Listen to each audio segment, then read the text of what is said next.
ప్రాణం కోసం యముణ్ణే ఎదిరించిన సతీ సావిత్రిలాగా జైల్లో ఉన్న నా భర్త నేను కాపాడుకుంటాను. ఎందుకంటే నేను ధర్మపత్నిని. ధర్మపత్ని అంట, వెంటనే చూసేయాలి.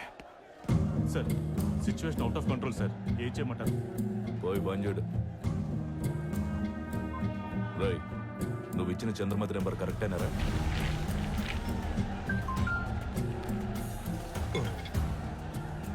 నువ్వు ఇచ్చిన చంద్రమతి నెంబర్ కరెక్టేనారా? ఏంట్రా కిడ్నీ రాళ్ళ చిన్న సైజులో ఉన్నాయి? చిన్న రాళ్ళు ఏంట అన్న, విసురుతో బుల్లెట్ లాగా దూసుకోబోతాయి. ఆల్రెడీ 4 అద్దాలు వలిగినాయి అన్న. ఏసై అన్న నేను పార్టీ